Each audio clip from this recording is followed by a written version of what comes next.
ರೇವಣ್ಣವರಿದ್ದಾರೆ, ರಮೇಶ್ ಕುಮಾರ್ ಇದ್ದಾರೆ, ಸಲೀಂ ಇದ್ದಾರೆ.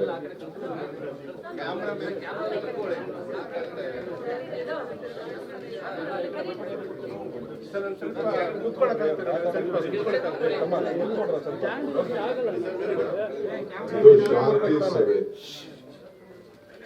ಶಾಂತಿಗೆ ನನ್ನ ಪದಕ್ಕೆ ಗೌರವ ಇರ್ಬೇಕಲ್ಲ.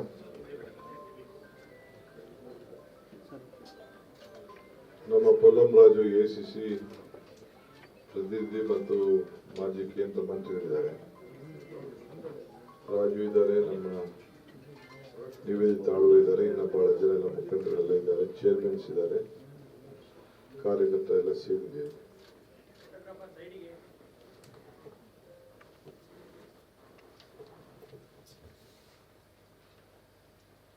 ಇದೊಂದು ಬಹಳ ದುಃಖಕರವಾದಂತ ಘಟನೆ.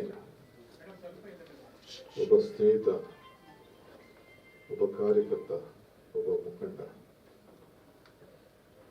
ಯಾರೂ ಬದುಕಿನಲ್ಲಿ ನಾವ್ಯಾರೂ ಶಾಶ್ವತವಾಗಿ ಇರಲಿಕ್ಕೆ ಸಾಧ್ಯ ಇಲ್ಲ.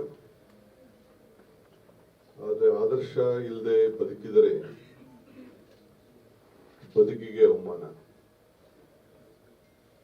ಆದರೆ ಈ ಸಂದರ್ಭದಲ್ಲಿ ಸಾಧನೆ ಇಲ್ಲದೆ ಬದುಕಿದರೆ ಸಾವು ಅವಮಾನ. ಆದರೆ ನನ್ನ ಸ್ನೇಹಿತ ಸೂರಜ್ ಅವರು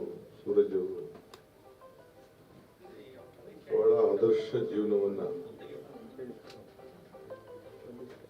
ತ್ಯಾಗ,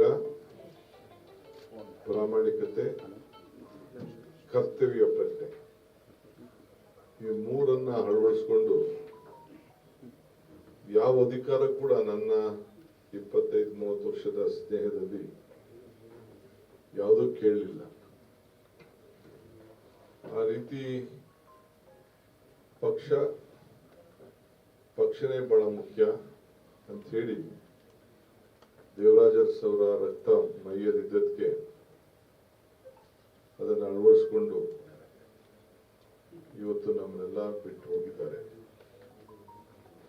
ನಾನು ಕೊನೆಗೆ ಒಂದು 5-6 ದಿನದಿಂದ ಅವರು ಸಾವು ಹಬ್ಬಕ್ಕಿನ 3 ದಿನ ಮುಂಚಿತವಾಗಿ, 2 ದಿನ ಮುಂಚಿತವಾಗಿ ದೇವರಾಜ ಅವರ ಪ್ರತಿಮೆಯಲ್ಲಿ ಭೇಟಿ ಮಾಡಿದ್ದೆ. ಗೌರವ ಸಲ್ಲಿಸಕ್ಕೆ ಹೋದಾಗ ಅಲ್ಲಿಗೆ ಬಂದಿದ್ರು. ನಾವು ಏನೇನೋ ಅವ್ರಿಗೋಸ್ಕರ ಆಸೆ ಇಟ್ಕೊಂಡಿದ್ದು, ಕೊನೆಗೆ ಅದು ನೆರವೇರಿಸಲಿಲ್ಲ. ಅದನ್ನು ನಾನೀಗ ಈ ಸಂದರ್ಭದಲ್ಲಿ ಇದನ್ನು ಹೇಳಕ್ಕೆ ನಾವು ಇಷ್ಟ ಇಲ್ಲ. ನನಗೆ ನಾನು ಆಗಾಗ ಒಂದು ಮಾತು ಹೇಳ್ತಾ ಇರ್ತೀನಿ,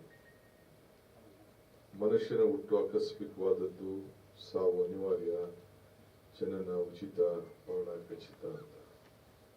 ಹುಟ್ಟು ಸಾವಿನ ಮಧ್ಯದಲ್ಲಿ ನಾವು ಏನ್ ಸಾಧನೆ ಮಾಡ್ತೀವಿ ಅದು ಬಹಳ ಮುಖ್ಯ ಅಂತ.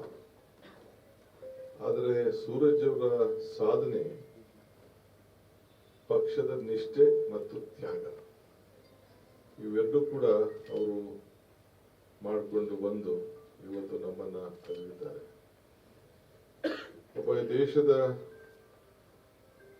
ಕಾಂಗ್ರೆಸ್ ಪಕ್ಷದ ಅಧ್ಯಕ್ಷರಾಗಿದ್ದಂಥವರು, ಗಾಂಧಿ ಕುಟುಂಬದ ವಿರೋಧ ಪಕ್ಷದ ನಾಯಕರು, ಸೀದಾ ಎಲ್ಲ ಕೆಲಸ ಬಿಟ್ಬಿಟ್ಟು ಅವರ ಅಂತಿಮ ಗೌರವವನ್ನು ಸಲ್ಲಿಸಬೇಕು ಅಂತ ಹೇಳಿ ದೆಹಲಿಯಿಂದ ಬಂದಿದ್ದಾರೆ ಅಂತಂದ್ರೆ ಅವರಲ್ಲಿ ನಿಷ್ಠೆ, ಪ್ರಾಮಾಣಿಕತೆ, ಕೆಲಸದ ಕರ್ತವ್ಯದ ಬಗ್ಗೆ ಶ್ರದ್ಧೆ ಹೇಗಿತ್ತು ಅನ್ನೋದಕ್ಕೆ ಇದಕ್ಕಿಂತ ಇನ್ನೊಂದು ಉದಾಹರಣೆ ಇಲ್ಲ.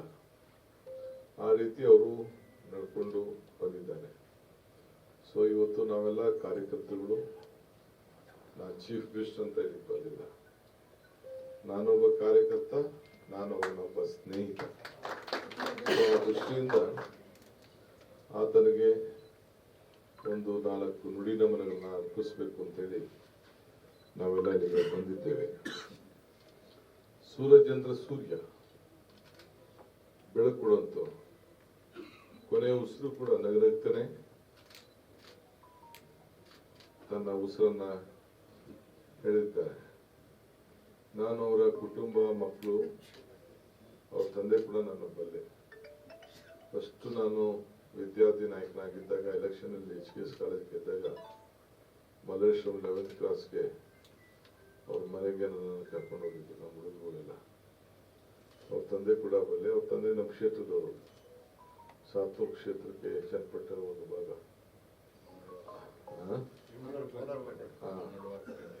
ಅಲ್ಲಿ ಚನ್ನಪಟ್ಟಣ ನನಗೊಂದು ಭಾಗ ಸೇರಿತ್ತು. ಸೊ ಅವ್ರ ತಂದೆ ಕೂಡ ನನಗೆ ಪರಿಚಯ ಇತ್ತು. ಅವರು MS ಕೂಡ ಅವರಾಗಿದ್ದರು. ಸೊ ಏನೇನೋ ಕೆಲವು ವಿಚಾರಗಳಿದೆ. ಆ ಒಂದು ಭಾವನೆಗೆ, ಆ ಚರ್ಚೆಗೆ ಮುಂದುವರ್ಸೋದು ಬೇಡ. ಆದರೆ ನಾನೆಲ್ಲ ಕಾರ್ಯಕರ್ತ ಕೇಳೋದು, ಯಾರಿಗೂ ಯಾವ ಸ್ಥಾನನೂ ಪರ್ಮನೆಂಟ್ ಇಲ್ಲ. ಆದರೆ ಮಾಡಿದಂಥ ಸಂದರ್ಭದಲ್ಲಿ ಆದರ್ಶಗಳನ್ನು ನಾವೆಲ್ಲ ಗಮನದಲ್ಲಿ ಇಟ್ಕೊಂಡಿರ್ಬೇಕು. ಸೊ ಇವತ್ತು ಯಾಕೆ ಇಷ್ಟು ಜನ ನಮ್ಮ ಕಾರ್ಯಕರ್ತರು ನಾವೆಲ್ಲ ಇಲ್ಲಿ ಸೇರಿದ್ದೇವೆ, ಯಾಕೆ ನೀರು ಕೊಟ್ಟಿದ್ದಾರೆ, ಇವೆಲ್ಲ ಕೂಡ ಇದೆ. ಬಟ್ ಅವರ ಕುಟುಂಬದವರು, ಅವರ ಧರ್ಮಪತ್ನಿ ಮತ್ತು ಅವರ ಮಕ್ಕಳು ತೆಗೆದುಕೊಂಡಂಥ ಧೈರ್ಯ ಇದೆಯಲ್ಲ, ಅದು ಕೂಡ ಅವರು ಮನಸ್ಸಿಗೆ ಎಷ್ಟೇ ನೋವಾದರೂ ಕೂಡ ಸಾರ್ವಜನಿಕರಿಗೆ ಅವರ ನೋವನ್ನು ಅವರು ತೋರಿಸ್ಕೊಳ್ದೆ ಎಲ್ಲ ಜೊತೆ ನಗನಗ್ತಾ ಆಯಿತು, ಒಂದು ಅಂತ್ಯ ಮುಗೀತು, ಮುಂದಕ್ಕೆ ಹೆಜ್ಜೆ ಏನಿಡಬೇಕು ಅನ್ನೋದನ್ನು ಅವರು ಗಮನದಲ್ಲಿಟ್ಕೊಂಡು ಅವರು ಆಗ್ತಾ ಇದ್ದಾರೆ. ಇವತ್ತು ACCಯ ಕಾರ್ಯದರ್ಶಿಯಾಗಿ ರಾಹುಲ್ ಗಾಂಧಿಯವರ ಏನು ಅಧ್ಯಕ್ಷರಾಗಿದ್ದಂಥ ಸಂದರ್ಭದಲ್ಲಿ ಅವ್ರ ಕೆಳಗಡೆ ಸೆಕ್ರೆಟರಿಯಾಗಿ, ನಮ್ಮ ಉಪಾಧ್ಯಕ್ಷರಾಗಿ, ನಮ್ಮ ಗ್ಯಾರಂಟಿ ಸಮಿತಿಯ ಉಪಾಧ್ಯಕ್ಷರಾಗಿ ಇಂಥ ಎಲ್ಲ ಸೇವೆಯನ್ನು ಮಾಡಿಕೊಂಡು ಬಂದದ್ದು ನಾವ್ಯಾರೂ ಕೂಡ ಮರೆಯಲಿಕ್ಕೆ ಸಾಧ್ಯ ಇಲ್ಲ.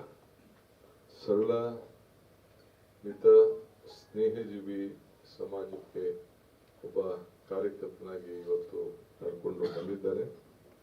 ಇವತ್ತು ನಾನು ಈ ಸಂದರ್ಭದಲ್ಲಿ ಅವರ ಪ್ರೀತಿ ಇವೆಲ್ಲ ಕೂಡ ನಾವೆಲ್ಲ ಮರೆಯಲಿಕ್ಕೆ ಸಾಧ್ಯ ಇಲ್ಲ.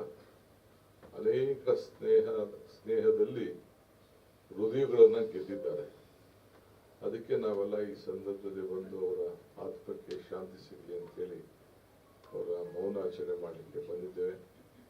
ಸೊ ಕುಟುಂಬದವ್ರಿಗೆ ಮತ್ತು ಅವರ ಅಪಾರವಾದಂಥ ಸ್ನೇಹ ಬಂಧುಗಳಿಗೆ, ನಮ್ಮ ಪಕ್ಷದ ಎಲ್ಲ ಕಾರ್ಯಕರ್ತರಿಗೆ ಏನು ಆ ದುಃಖ, ಯಾಕೆಂದರೆ ತಮಿಳುನಾಡಿನ 10 ಜನ MP ಬಂದಿದ್ರು. ಅವತ್ತು 10 MP ಬಂದಿದ್ರು. ಅವ್ರು ಮಾಡ್ತಾ ಇದ್ದ ಕೆಲಸ ಇವೆಲ್ಲ ಕೂಡ ಗಮನದಲ್ಲಿ ಇಟ್ಕೊಂಡು ಬೇರೆ ಬೇರೆ ರಾಜ್ಯದಿಂದ ಎಲ್ಲ ನಾಯಕರುಗಳೆಲ್ಲ ಬಂದಿದ್ರು. ಎಲ್ಲೋದ್ರೂ ಅಪಾರವಾದಂಥ ಸ್ನೇಹ ವಿಶ್ವಾಸವನ್ನ ಕಾಪಾಡ್ಕೊಂಡು ಬಂದಿದ್ರು. ಸೊ ಭಗವಂತ ಅವರ ಆತ್ಮಕ್ಕೆ ಶಾಂತಿ ಸಿಗಲಿ. ಅವರ ಕುಟುಂಬ ಮತ್ತು ಅವರ ಸ್ನೇಹ ವರ್ಗ, ಕಾರ್ಯಕರ್ತರಿಗೆಲ್ಲರೂ ಕೂಡ ಏನೊಬ್ಬ ಧೀಮಂತ ನಾಯಕನನ್ನ, ಕಾರ್ಯಕರ್ತನ ಕಳ್ಕೊಂಡಿದ್ದೇವೆ, ಆ ತುಂಬುವಂಥ ಶಕ್ತಿ ಸಿಗಲಿ ಅಂತೇಳಿ ನಾನು ಪ್ರಾರ್ಥನೆ ಮಾಡಿ 4 ನುಡಿನ